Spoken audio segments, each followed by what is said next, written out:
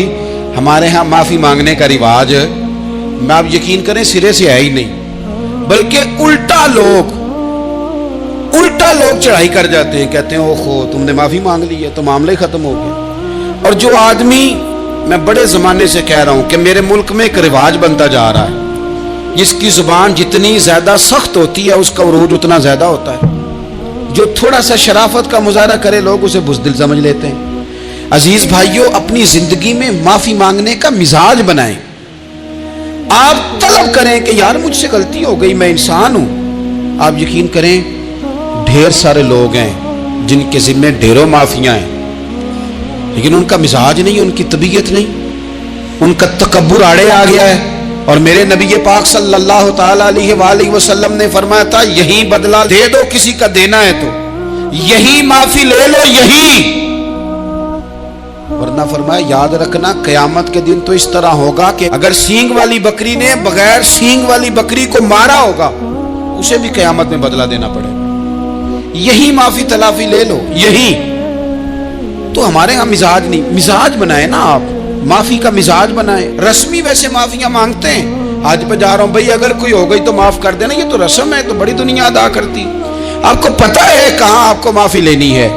تو جہاں جہاں اس طرح کے معاملات ہیں وہاں آپ کلیئر کریں. صحیح بخاری میں حدیث ہے حضرت ابو ذر غفاری سے، جب کسی نے کہا کہ آپ نے اسی طرح کے کپڑے خود پہنے ہیں جس طرح کے آپ کے غلام نے پہنے، یہ کیا معاملہ ہے؟ تو فرمانے لگے، اعلانیہ خود بتانے لگے، فرمانے لگے مجھ سے ایک دفعہ غلطی ہو گئی تھی، میں نے ایک غلام کو جھڑک دیا تھا تو نبی پاک نے مجھے تنبیہ فرمائی، تو میں نے اس غلام سے معافی بھی مانگی، اور اس دن سے لے کر آج تک میں جس طرح کا خود لباس پہنتا ہوں اسی طرح کا اپنے غلام کو پہناتا ہوں. تو وہ خود بیان کر رہے ہیں، وہ لوگ اظہار کر رہے ہیں کہ ہم نے یہاں نبی پاک علیہ الصلوۃ والسلام کے تنبیہ کرنے پر ہم نے اپنے غلام سے، خادم سے یا کسی غلام سے معافی مانگی. تو معافی مانگنے سے بندے کا قد کبھی چھوٹا ہوتا ہے؟ میرے نبی پاک علیہ السلام نے فرمایا جو معافی مانگ لے اللہ تو اس کی عزت میں اضافہ کر دیا کرتا ہے. تو اس لیے ایک تو جہاں یہ معاملہ ہے وہاں، اور دوسری جو آیت میں نے تلاوت کی اس میں اللہ کہتا ہے کہ غصہ پی بھی جاؤ، معافی مانگو بھی اور معاف کر بھی دو. والکاظمین الغیظ والعافین عن الناس، فرمایا وہ لوگ جو غصہ پی جاتے ہیں اور لوگوں سے درگزر کرتے ہیں، لوگوں سے درگزر کرتے ہیں. واللہ یحب المحسنین، اللہ ان احسان کرنے والوں سے محبت فرماتا ہے، ان سے اللہ پیار کرتا ہے. تو رب فرماتا ہے جو غصہ پی جاتے ہیں والعافین عن الناس، اور لوگوں سے درگزر کرتے ہیں. ایک تو معافی مانگے اور دوسرا معاف کر بھی دیں. اگر دل میں کوئی بات ہو تو معاف. تو جو جہاں شریعت کی مخالفت کی ہے وہاں بھی معافی مانگے، اللہ کے حضور گڑ گڑائیں، توبہ کریں، اور توبہ بدل جانے والی کریں، تبدیل ہو جانے والی توبہ کریں. معافی مانگ بھی لے، معافی دے بھی دے.